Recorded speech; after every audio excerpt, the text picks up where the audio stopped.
Hello, good morning, everyone. Hope you're doing well today. We are talking about how to win customer loyalty with social media today in partnership with BT Skills for Tomorrow. I'm really excited because we've got the lovely Plum with us today. Hi, Plum. Hi, everyone.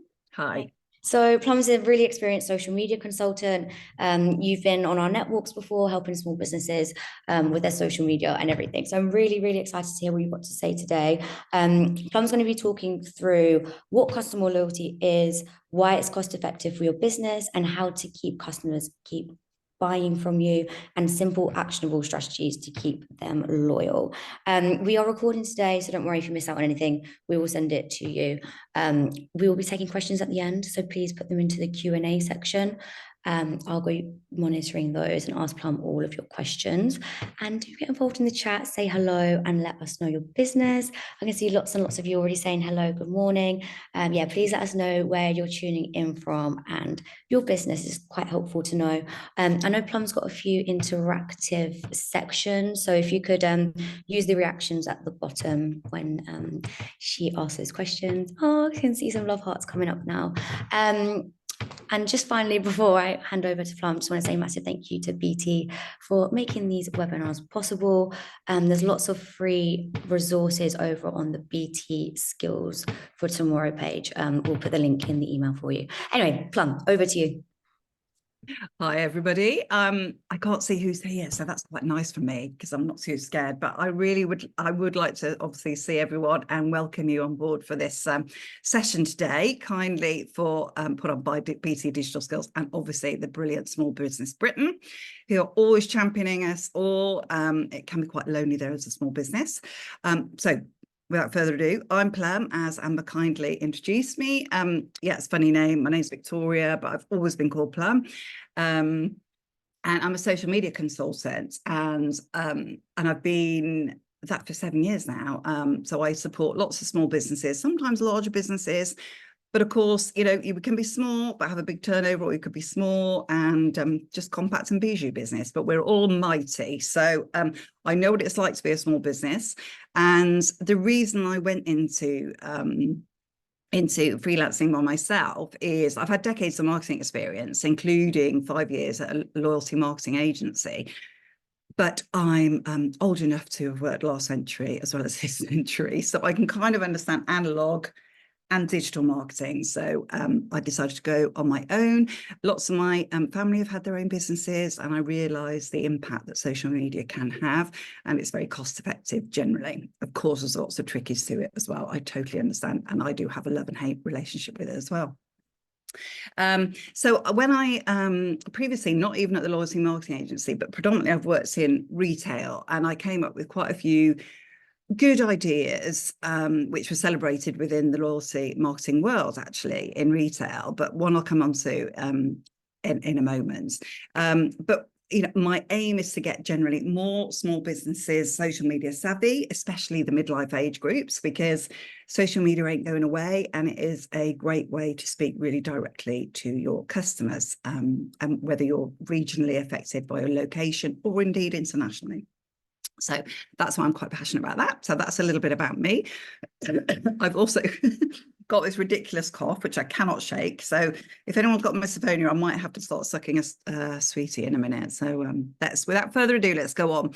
So in a nutshell, so those of you who are going to be watching this on playback, in a nutshell, I'm wrapping up what the whole talk is straight away, and like answering the question, but we're going to go into a much deeper level. And I want nearly every slide, I want you all to think about how it applies to you as a customer, as a consumer, and how it affects your business too.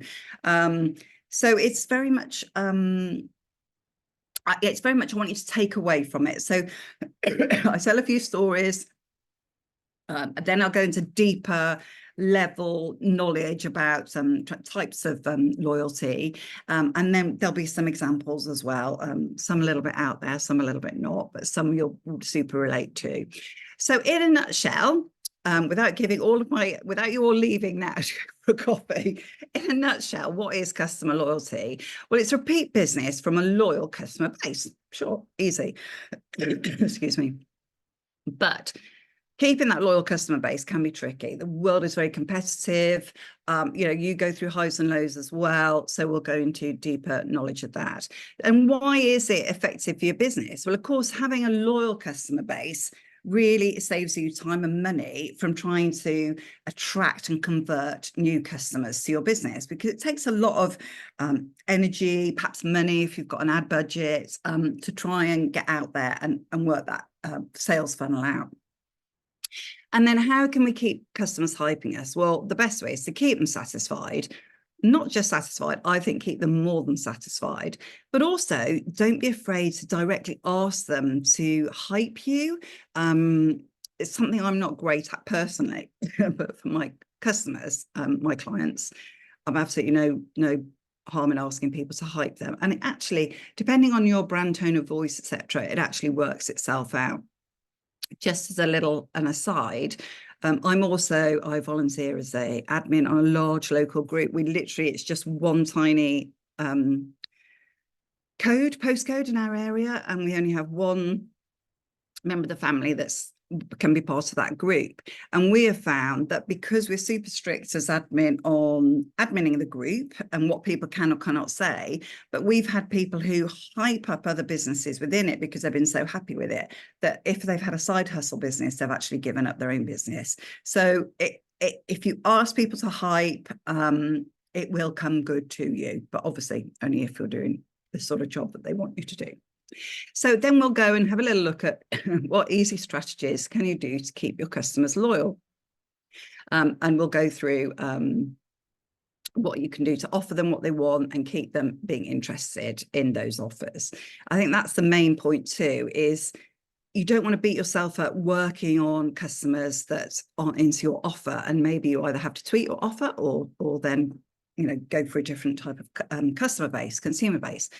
So here's just rinsing out my dog, Ted, on repeat. I did use a Labrador, which was very cute to begin with. But what really is customer loyalty? And it's important for us to look at that rather than just assuming, oh, they've been with us once, so they're a loyal customer, or they've been with us twice, they're a loyal customer. We can't almost take that for granted.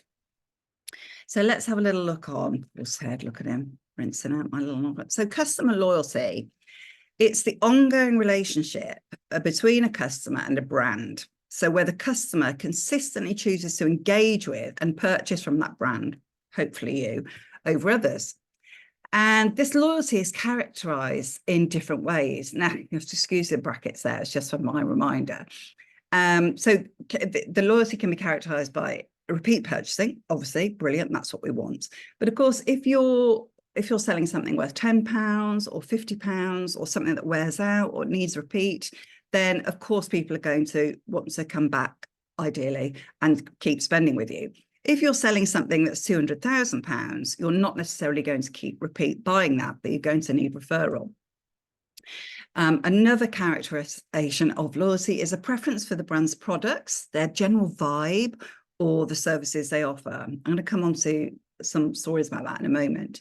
And also, the loyalty can be characterized by a tendency to recommend a brand to others due to the values. And that could be values that align with eco-credentials, for example, is a great one. So an example of a repeat purchase could be, now this is gross for some of you, it's a leg wax story. So allegedly, somebody, possibly me, goes to a person to have their legs waxed. And I keep going there because she's reasonably priced. We have a great chat. She squishes me in when I need an appointment. And she's fun and it's clean. And that's it. So I'm going to generally go and have my legs waxed on repeat, much like a barber, much like obviously supermarket shopping or local veg shop shopping, etc. You're going to go repeatedly because you need to keep repeating that purchase. Along with my hairdresser, which I'm desperately in need of, and I have an appointment next week. Another way loyalty is characterized is the preference for the brand's products. I'm going to expand on that a little bit more in a moment, but I just want to tell you this little story that when I went to secondary school, my brother was I'm this old, he was in 5th form, which is year 11, as I was in year 7. And of course, he didn't really want anything to do with me, but we lived in the countryside and we had to catch a coach to school. And of course, you know, the newbie at school doesn't want to get on the coach with all the older kids bullying and teasing, etc. But every morning, come rain or shine, and in the ice, I would sit there with my brother on the wall, and a car would drive past, and it was a gorgeous car, and it would just smoothly drive past the village, because I lived in the middle of nowhere, smoothly drive past the village with the driver was a chap, and his son was in the passenger seat, who was quite young with a smart cap on, so clearly went to one of the posh schools locally. And that car was an Aston Martin. And my brother used to dream about it, go, God, that is a cracker. That is such a lovely car. We didn't speak about it. And he's a massive Bond fan, so naturally by default I am. And we used to just watch this Aston Martin going past every day. Ever since then, I have loved Aston Martins. Now, that is just purely because I've seen it. I like the vibe. I know that various celebrities love them. I know that Prince Charles loves them and has made it electric. I can look at Aston Martins. I've got a dealership near me. Now, I would happily share to you, this is how a total vibe gets across, happily share to you that Aston Martin is the luxury car to have, and I have never even sat in one. So don't deny how your brand is positioned and how that can have an effect on people. Now, another one at the other end of the spectrum is innocent smoothies. Their vibe, certainly on socials, on advertising, everything, is really fun, really approachable, really easy, very easy. Now, I think I've probably, in the whole of my life, probably bought 2, maybe more, 3 innocent smoothies when I've had a cough. Maybe I need to go and get one now. But what I do know is their values. There's a certain part of the year they have knitted hats on top of their bottles. Now, bearing in mind, I don't exactly add to basket every week. I have knitted hundreds of those hats because they give, I think it's 20, I've forgotten the amount, 20p, say, to age concerned, every hat they receive and then use onto a bottle. So I am totally loyal to Innocent Hats, even though I don't really buy them, but I would happily mention them to you. Go and follow them on socials, everything. And that is part of the loyalty that I will give them. Now, those are long-winded stories, and I have a few more going on, but that's just to get you in the mode of looking at the different ways people are loyal to brands and businesses and how they can be to you. So the 4 C's of customer loyalty are captive, convenience seeker, contented, and committed. And that's how you've got to look at the people, also your experience, how you are, and how people can perceive your brand and your business. So, excuse me, who a captive audience is once people recognize your brand and have great experiences, they will hype you. So I've gone, you'll actually see, you'll see by the type, I'm clearly a demographic. I've gone with this because John Lewis, I do have a John Lewis not far from where I live now. I don't live in the country now, I live in Bristol. And I have a good M&S near to me as well. Now, they're stalwarts of the high street, and woe betide if something happens to them, because obviously the high street is seeing a tricky moment at the moment. And we have captive audiences. We know what to go.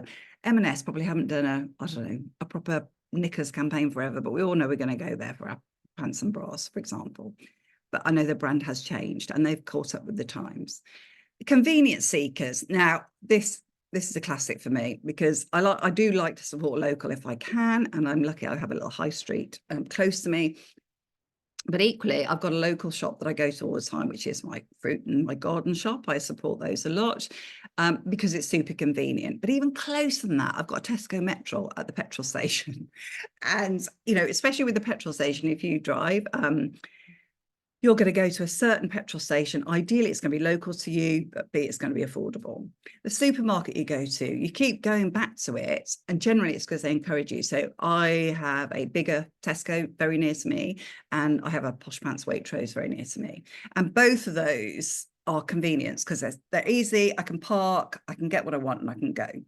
So that's another way of people that are loyal. Contented. Now, this is a good one because you want people to be contented in your service and in your products, but equally you've got to kind of offer something that's slightly different. Content is nice, but you've got to keep hold of it. So a few years ago I had plantar fasciitis on my foot. Excuse me. The only sort of shoes I could buy were fit flops, and I think, quite expensive for quite an ugly shoe. But I tried to get a nicest looking trainer, for example, that I could wear that would really help me.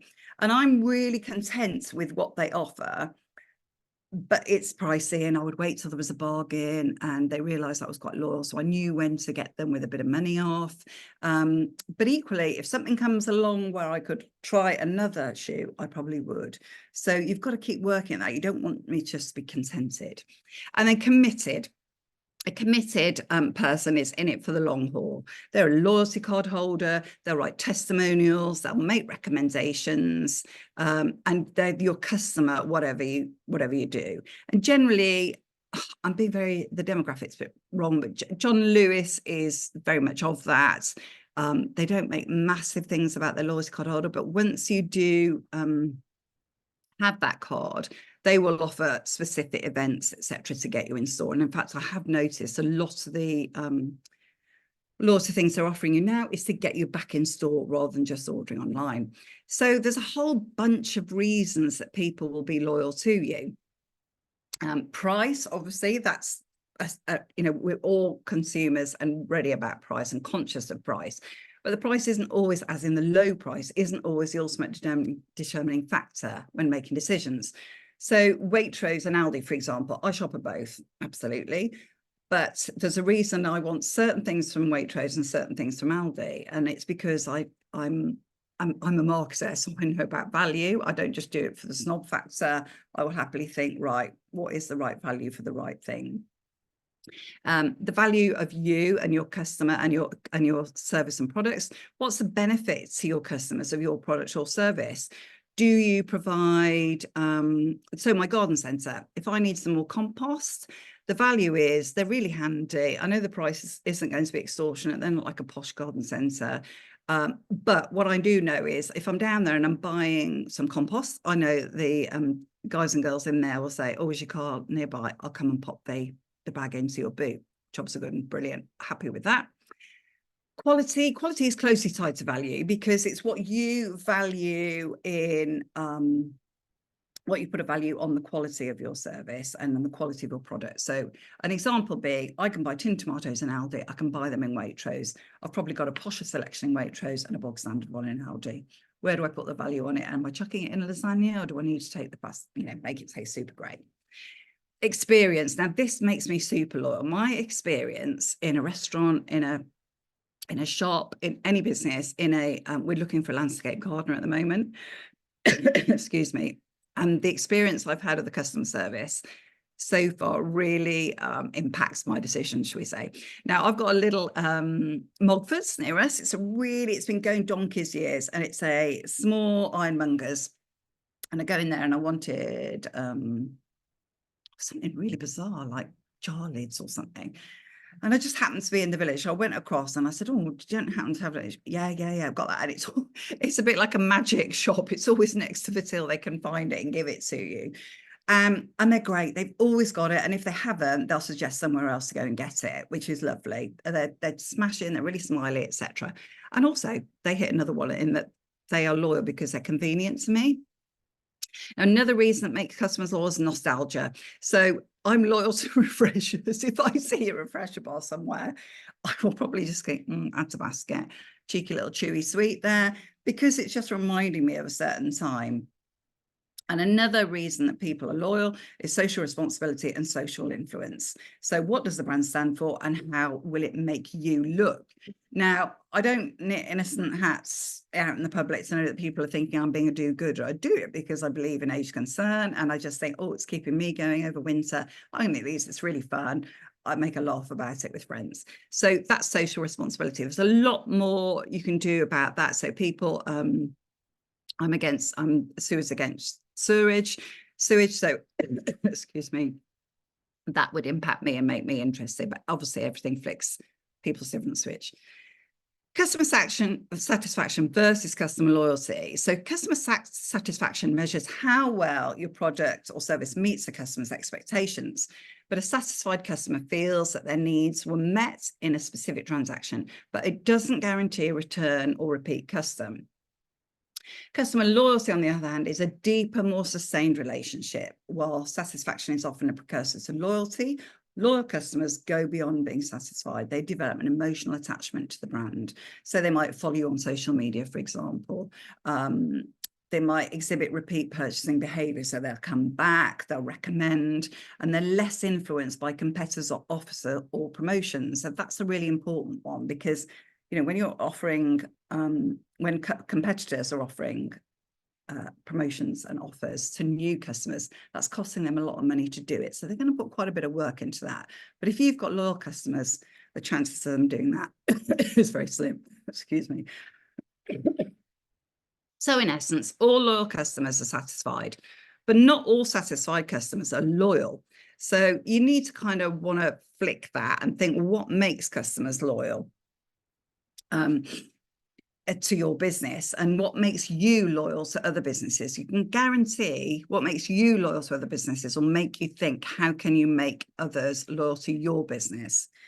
So the psychology behind customers loyalty is trust. So the wax story I gave you earlier is total. I trust her. She's going to get it done. She's going to be available. The price is affordable for what she delivers. Great, job done. And another psychological behavior is reciprocity. I can't even say it. Reciprocity, reward, basically. So who's going to reward me for shopping with them? Now, I buy this sounds really mad, a specific blanket for family members when it's a big birthday. So we've all got the same blanket. It's a wool one. It's lovely. It's expensive. I think it's expensive, but it's a big present. It's under £100 price, but, you know, it's a considered purchase. Now, I think because I'm spending quite a bit with them, and quite frequently at the moment, so we've got a lot of like 18th, 21st, 50th, etc. coming around. I thought they'd give me a little bit more, but no, the next purchase I'm about to make, they'll give me £5 off if I sign up and download their app, if I this, if I that. And I'm thinking, that's not quite a return, is it? Considering I've been quite a good customer, the reward. So I'm really considering that. Consistency, the psychology behind customer loyalty is consistency. The behavior is consistent. People, it's like a relationship, isn't it? You know, it's not a one-night fling, excuse the term. This is consistent behavior. We want to know and trust what we're looking for and what we're getting. The social proof and identity, so the way that they present and look, and obviously testimonials. Who hasn't looked on booking.com and looked at for the testimonials and things? Also, emotional connection. Why do customers stay loyal? Why do they have, how can you get an emotional attachment? I'm thinking straight away, I thought about personal service at a tricky time, i.e., this sounds a little bit niche, but I do have a friend who's a funeral director. Now, as I say, I'm from the country, and any members of my family who have passed away, we use one specific funeral director. It's almost like their family friend at the darkest of times. But that is a super emotional attachment because you've got that trust in them. Memorable experiences, so perfect moments. I don't know, wedding photographers who've been brilliant, happily remember them and go back to them. Personalization, so feeling valued and remembered. Brand story and values, you've got the two different ones from Innocent Hats and Aston Martin there.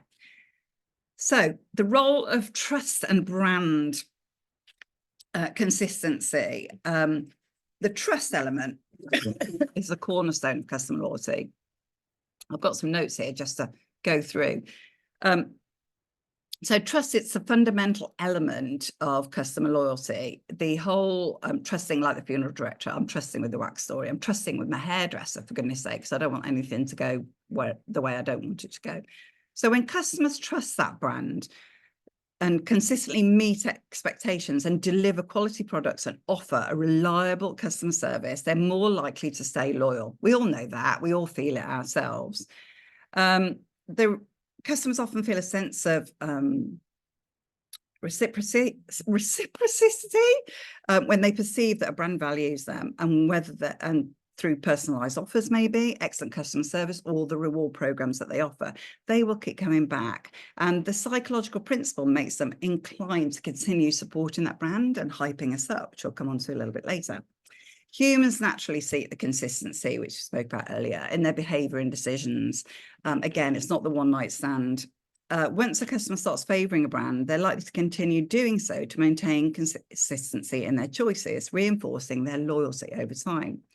and social proof and identity. Customers often identify with brands that align with their values, their beliefs, or indeed the self-image, which we are in a bit of an era of self-image. So when they resonate with a brand's values, beliefs, and self-image, then they're more likely to stay loyal, and supporting the brand reinforces their sense of identity. Now, the emotional connection that we spoke about is beyond practical benefits. An emotional connection with a brand is a key driver of loyalty, because it is that deeper level, which is the one reason why social media offers a much deeper level of connecting with people and engaging directly with people. Customers feel valued and understood, and you can let them know, you can message them, etc. So when your brand consistency and messaging and the quality and the customer experience across all touch points reinforces your customers' belief in the brand. So in summary, customer loyalty is about building deep, sustained relationships with customers that goes beyond satisfaction. It involves trust, emotional connection, a shared identity with the brand. So this is just a précis of what I've just been discussing. Loyal customers as well provide long-term value, and they're less likely to be swayed by competitors, and often act as brand advocates, making them a great asset for any business. And again, that's where social media comes in. I'm going to talk about that in a moment. So this is a bit of a dry subject, but we're just going to go a little bit deeper so that I don't just leave you on top level. But types of customer loyalty are behavioral versus attitudinal. And I've got some examples of this, and transactional versus relational loyalty. So these are a bit sort of hyped words. And in fact, it's quite interesting because when I used to work at a loyalty marketing agency, we were in charge of loyalty programs. So whether it be collecting stamps, and now it would be apps, getting people on the app, getting transactions through the app. We used to actually call it relationship marketing using loyalty programs. So it's interesting how loyalty now has just sort of overcome everything. So behavioral loyalty it refers to the consistent purchase behavior exhibited by customers, and it's measured by the frequency and the volume of purchases a customer makes with a particular brand. So that's when I was talking about your average value transaction. I'm trying to think, average transaction value, ATV. We've got loads in marketing, loads of different acronyms.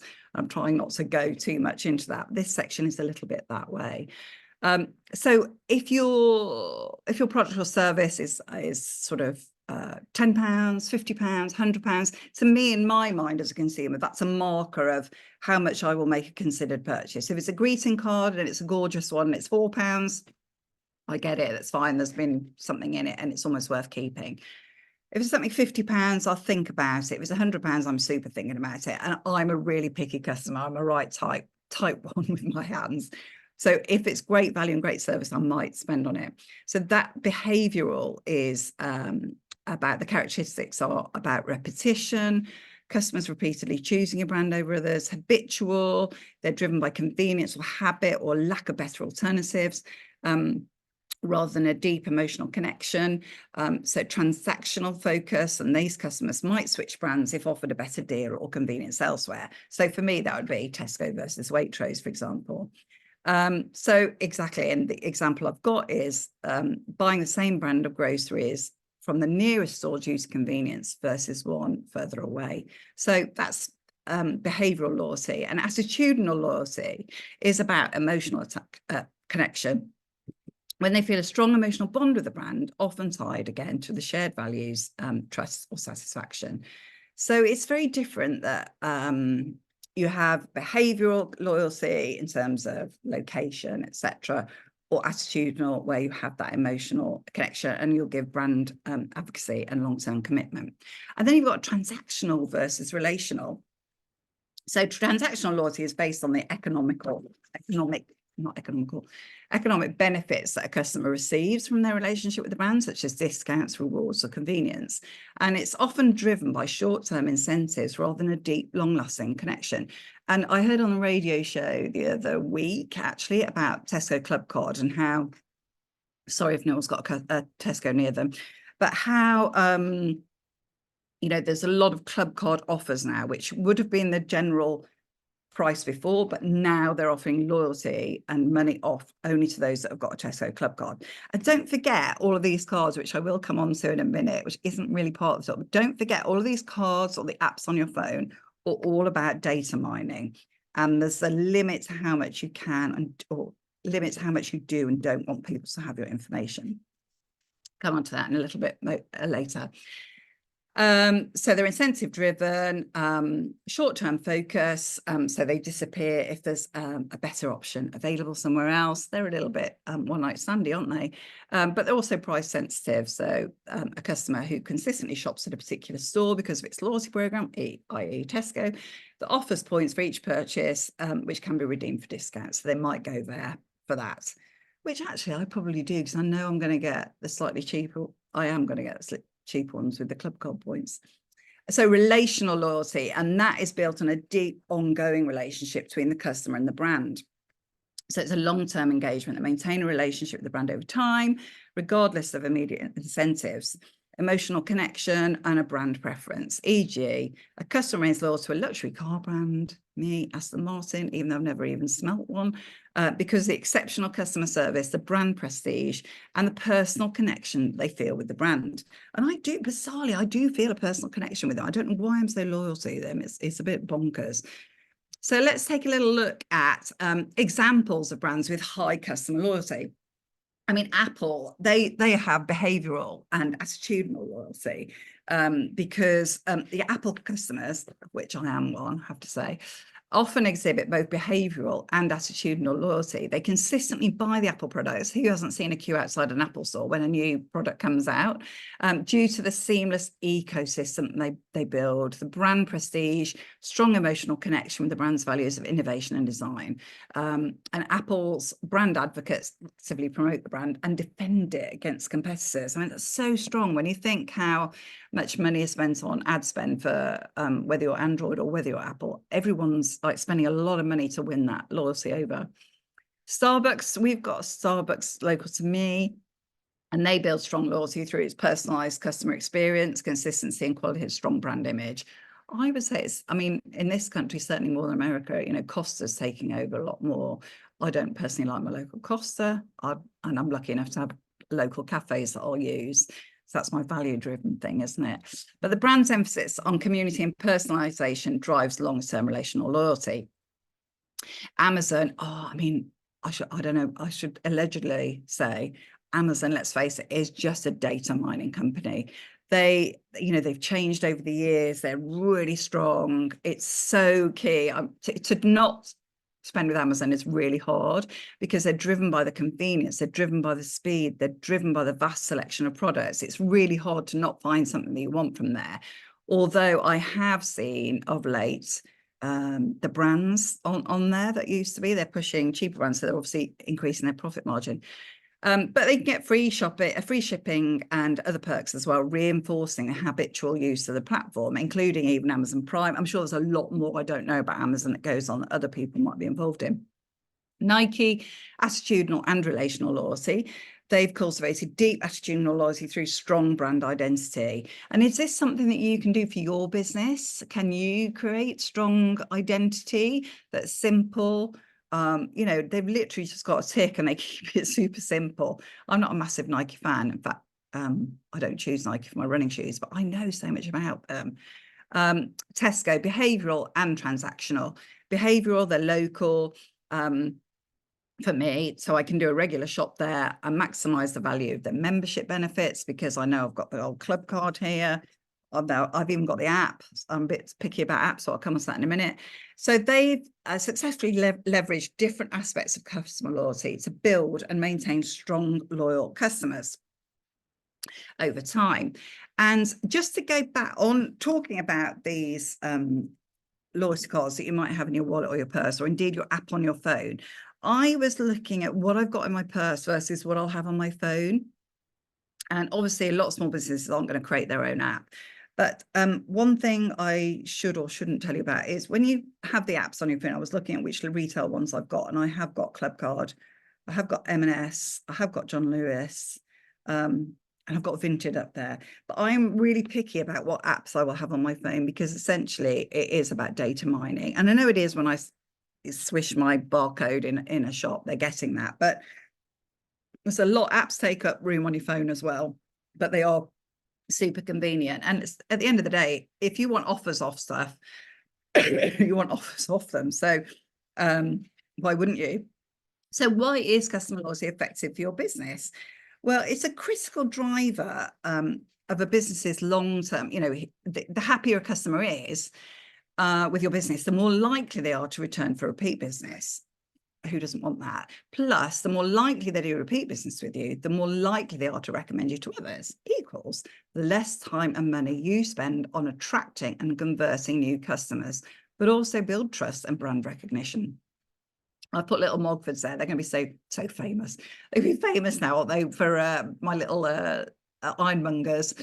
But that's just an example why I haven't chosen a big name. You can all think of a big name, I'm sure, that you would do that for.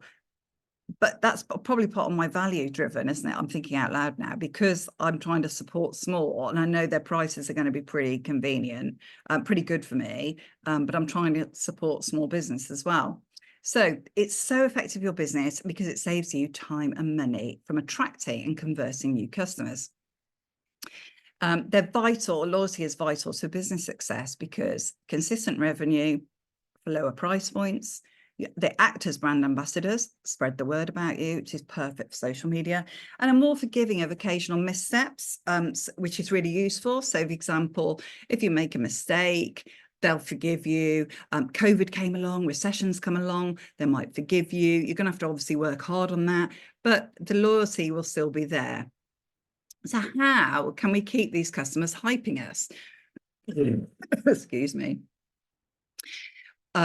Well, let's think about it in terms of social media. What's the difference between old school marketing and social media marketing now? So what's the difference between a bus stop poster and social media? The main difference is engaging. You can speak directly to your customer. You're speaking directly to them. You can message them. You can make them feel super special. So by being social and being able to speak directly to consumers and customers and engage with them, you can get feedback quickly and directly, and you can win them over by a much more personal relationship with them. Now, I'm going to give this example not as a bit of a name drop, but because I'm old enough to have gone old school marketing and digital marketing, at the turn of the century, which sounds really old, there was a really famous top of his hyped career pop star called Robbie Williams. And I worked for a high street store, and he had a book coming out, and we sold entertainment as well. You might have heard of it. It's a bit of a languishing name now, but at the time it was pretty peak. And we used to sell most of the vast majority of books at Christmas. And I used to work for W.H. Smith. So we were trying to win this meet and greet with Robbie Williams. Now, he doesn't do them. He's super, not shy, because you don't expect him to be shy. He's nervous. He was very nervous. It was the height of his fame. Massive, massive big deal. And, you know, everyone was saying, oh, how are we going to win this across? How are we going to win it across with the publisher to be able to get his book across? And we had a whole department working on loyalty on the loyalty card scene. And I used to think, oh, that sounds awful. I used to think they could do better, not really awful. They could do better with the loyalty scheme, because who wants 2 paperbacks for 20 quid or whatever at Christmas? Yeah, the great presents and all the rest of it. It wasn't speaking, it was data mining and getting the information out of customers, but giving nothing back. So I said, could we trawl all the purchases of Robbie Williams merchandise, whether it's calendars, CDs, videos, books, and can we find and rank the top 30 of customers who've bought those products? So that's exactly what we did. We invited those 30 people to an exclusive meeting with him, and I couldn't tell anyone. I couldn't tell my boss. I only worked with his PA and his security team to know where it was. And on the morning, we put people up in a hotel. And on that morning, we shipped them in by coach into a really swanky hotel in London for an afternoon tea with Robbie Williams. And it was brilliant. And I stormed it with the loyalty marketing crew across the industry, because they hadn't used that before. And I think as a consumer, that's what I want more. I don't just want 10 for 20, I want something really reasonable that really resonates with me and makes me feel that you're providing my loyalty. So that's back in the day. But now I want you to think about how you can use social media, and how you, not just social media, actually, just marketing in general. How do you use that to keep your customers loyal? Obviously, there's exclusive discounts, giveaways, and promotions just for your loyal customers. Often, I mean, hands up if anyone, I don't have Sky, but my mum, the amount of times I've had to sort her out because the price goes up and up and up. And then I've got friends who are paying like half the price because they're trying to attract new punters in. And I don't think they're loyal, and they don't deserve the loyal custom. So why don't you offer your loyal customers, your loyal followers and customers, something special? You can do personalized shout outs or mentions on social media. So if somebody's come back another time or given you a great testimonial, give a shout out to them. This is often called user-generated content shares as well. So if they've flagged something up, you've got to ask people for it if they've used your circumstance. So if I say today, oh yeah, you've been to a talk with me, if you've liked it, go and shout out on social media. If you haven't, come to me so I can learn from it. And I will then, promote you too. So priority as well, early access to new products or services through social media announcements, but also now certainly more Meta than TikTok and Pinterest. So more Facebook and Instagram. You've got your broadcast channels, so you can get people into feeling really super special. Essentially, it's just what you would have done before. Hosting special giveaways or contests for loyal customers too. I love it. I had my birthday recently, and I love it if I get a little something. And I think, oh, they've really remembered that. I mean, that is somebody for an email service provider to come and chat to you about. But all of that is super simple to do. Offering special behind the scenes or sneak peeks on social media as well. People love that. If you've got a new product coming up, they love to know that they're part of something special to go, oh, that's coming up. So for example, the blanket company I was talking about, excuse me, if they know by a certain type, a blanket, can they tell me what they're doing? Are they relaunching their website? Collaborating with loyal customers on social media campaigns. I mean, that everyone loves that. It's not so crafted, the way that you put your content out now. So use customers opening and reuse what they're doing in terms of your content and your posts. Business WhatsApp group. This works really well with a customer mind. They have they sell secondhand boats. And what we've done is we've set up a WhatsApp group. So imagine if you're buying or moving house, etc. If you had the earliest knowledge of when a house comes on the market, rather than waiting for it to come onto the website, you feel like you're straight there. You're really right on it, and you can leave at any time. So you're not going to be bamboozled once you've sorted your house process or whatever it might be. You can leave that group at any time, but because you've had that initial engagement with somebody, it works really well for us. And they can leave, and then they recommend people going forward. There's loads of ideas here. We've got branded merchandise giveaways, shout outs. People love a shout out. On my if on Facebook or on Instagram, if someone famous has liked my story, for example, it'll be applicable. I love that. I feel really great. And I noticed somebody the other day like screenshot and went, oh, so-and-so's giving me a shout out. And we all love that. We feel really much more loyal to people. And you can also host virtual events or webinars for loyal customers. Like we're doing today in a kind of way. We're trying to give you extra, excuse me, tools to your business. And offering it from Small Business Britain. So that's a great thing too.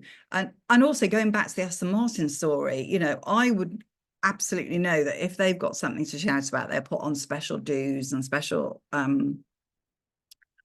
invitations to come and see launches or the new colour, whatever it might be. I don't know what they have. I will go and find out one day, everyone.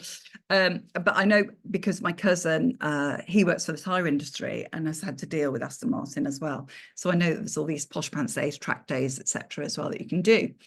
Behind the scenes, I've already talked about this, when you can get a birthday a discount off, which I thought was really good. Obviously not if it's a Zimmer frame, that's a little bit not ready for that yet.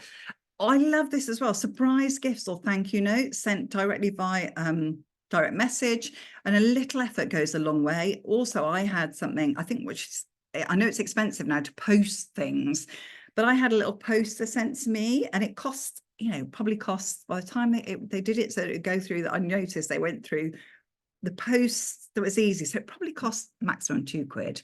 And I've got it in the office. And I thought, oh, they're really thinking about me because I've been loyal to this group for about 6 years. Personalized email campaigns, there's a lot you can do with that for loyalty, but I'm not an email specialist, but I'm sure there'll be somebody in the group who is. And perhaps create customer appreciation days or weeks with special offers so that only they can participate in them.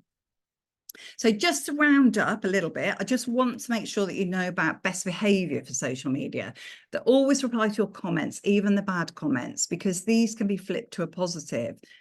Often, stay off the keyboard when you want to reply sarcastically to somebody, but often you can flip a negative into a positive.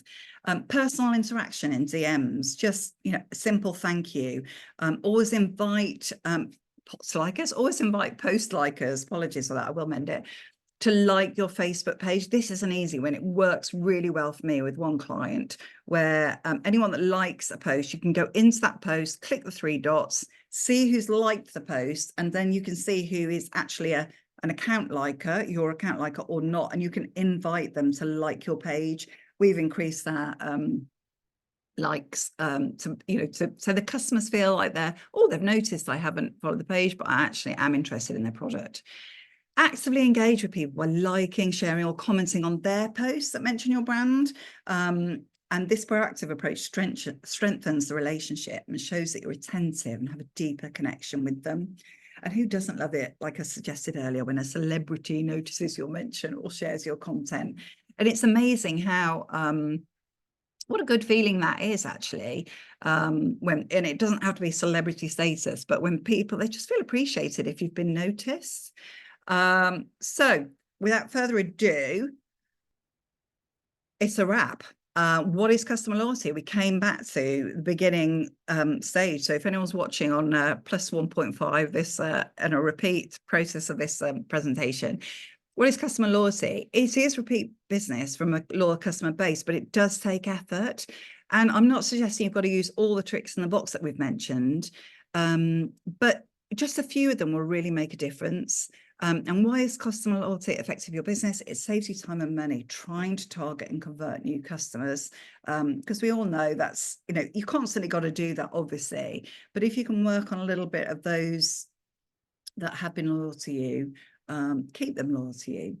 And how can you get them hyping you? Well, ask them to hype you. Don't be shy. I'm rubbish at this, but I'm great with my clients. I'll happily do it with my clients. And what easy strategies can you do to keep customers loyal? Offer them what they want, ask them what they want, and keep them being interested. Keep being interested in them. Offer personalized offers, exceed and surprise with different loyal touch points. So that's a wrap of all the things I've gone through. I've got a lot more detail I could have gone through about market share, long-term success, etc., of why it's good for you, and customer lifetime value.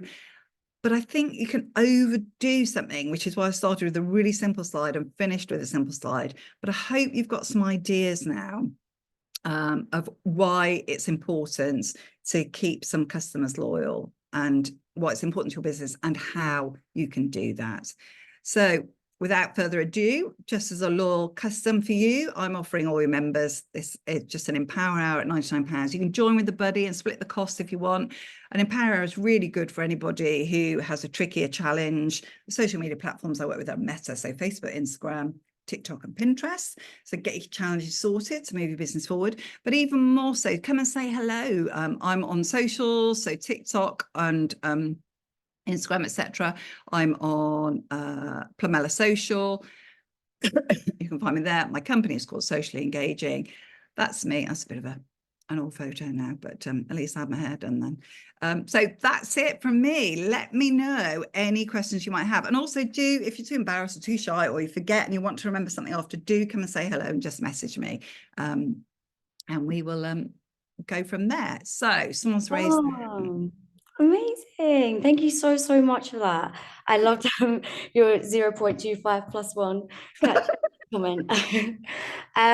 Cool. We have got a few questions. We've only got 6 Excellent. minutes left. Please do connect to a plan on social media. I'm sure she'll be happy to answer any more questions. If you do have anything else after, please feel free to email us at hello@smallbusinessbritain.uk. Also, we are recording. I've seen quite a few questions if you're going to receive the slides, so you will do. I'm going to dive into a few questions, if that's okay. Yeah, go for it. So, Maxine said, how can you encourage loyal customers to promote my hypnotherapy business when they might not want people to know they have had a mental health issue? Most Yeah. of my customers want it to be confidential. That's a really good question.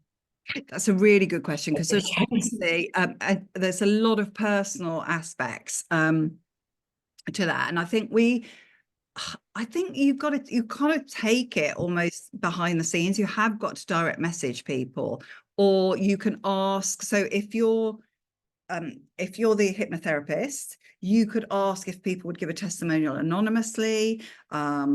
You could happily share that. You could ask them to share with their close friends, perhaps. One thing that we find I mentioned I'm admin on this big, large group. We've got 7,000 people on it.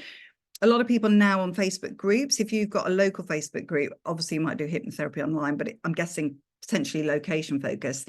If you can get on there, a lot of people can ask anonymous questions now as a member. That's really useful. I think as well, while people are a lot more open nowadays about a lot of subjects, we're a lot more open about that. I think the anonymous testimonial is the way to go, possibly to start with, because yeah, we're all the same. If I think about it, would I? But also if I see on various groups that I'm in, if I see something that I can add to somebody, so say if I saw a question in this group and I thought, oh, I don't want to share it publicly with everybody, I would then go in and say to them, look, I'm happy to speak about this. I've had experience of it.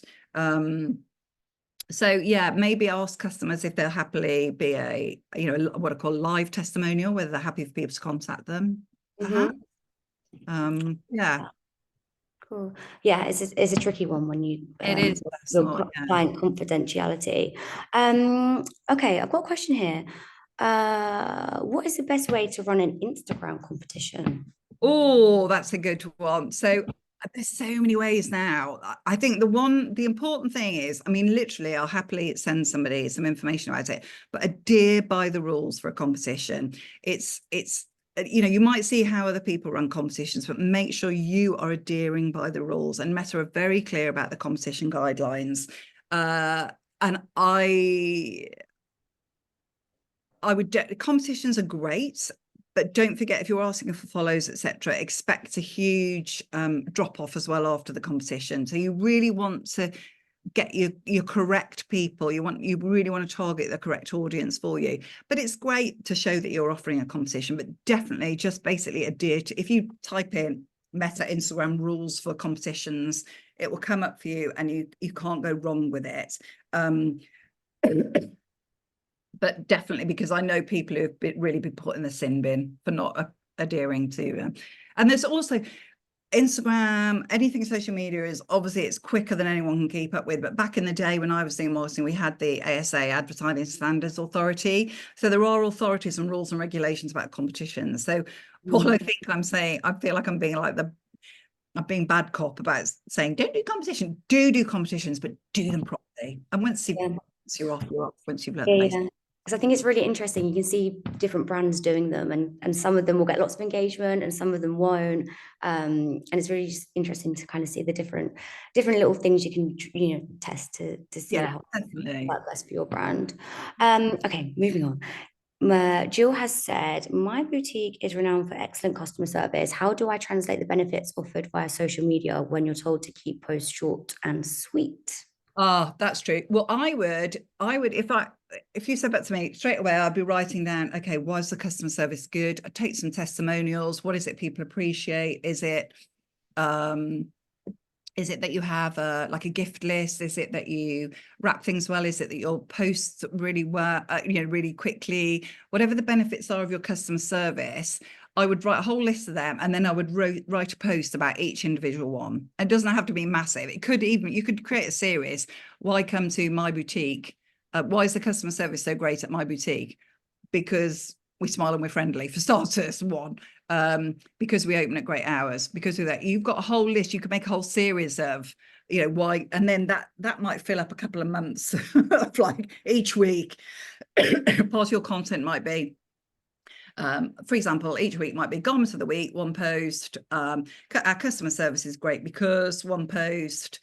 What we're finding this week, which might be the weather, football on, whatever it might be that affects come shopping with us, whatever it might be. And straight away you repeat that. You've got 3 posts each week in whichever content format you want, whether it's, for example, on Instagram, it's carousel, it's a reel, whether it's an individual post.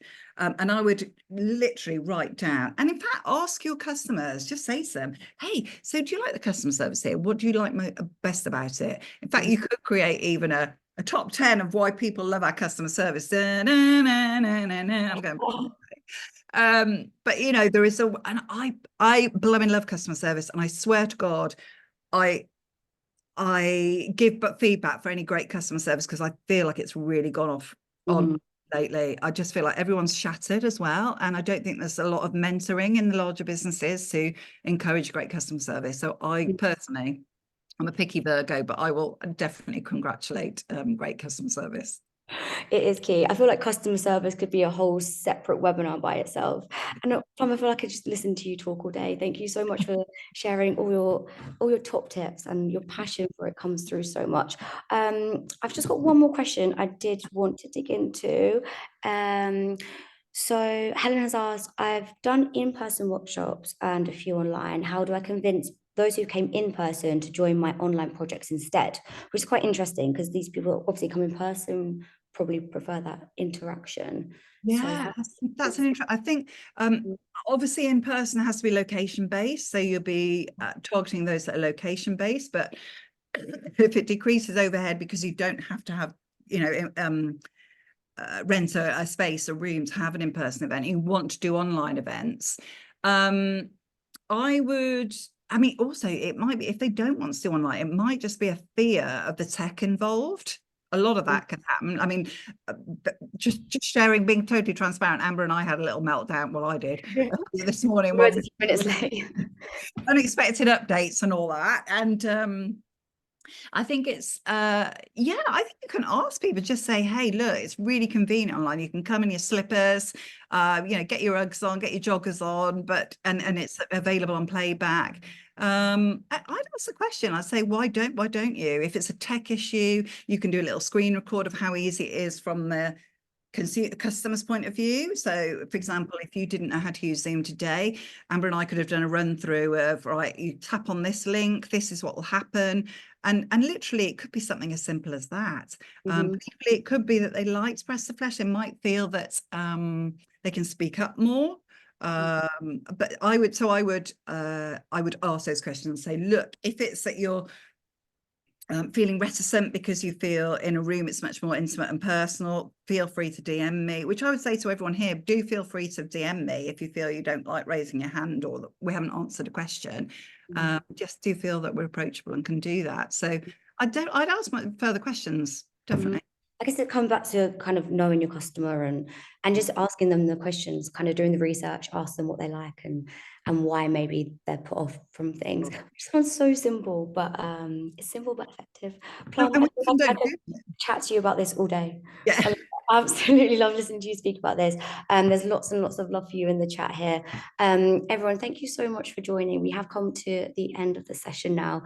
As we said, if you've got any more questions, feel free to email us at hello@smallbusinessbritain.uk or connect with Plum. She's got her email and her social media on the screen there. Finally, massive thank you to BT for partnering with us on this. Plum, any final words before we head off today? I'd just like to say, go for it. Honestly, it's really hard having your own business. And I heard a quote yesterday, and I say this actually to my kids when things fail.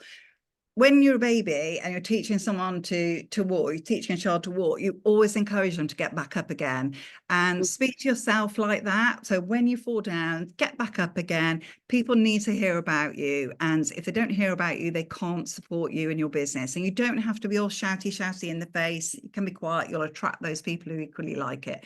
So small business, small but mighty, go for it and just feel supported by Small Business Britain as well. and come and connect with me. Absolutely love that. Small but mighty. Love that so much. Thank you so much, Plum, for sharing all your tips and advice today. I'm sure we'll be seeing your face very soon on Lovely. channels. And enjoy the rest of your day, everyone. Thank you so much.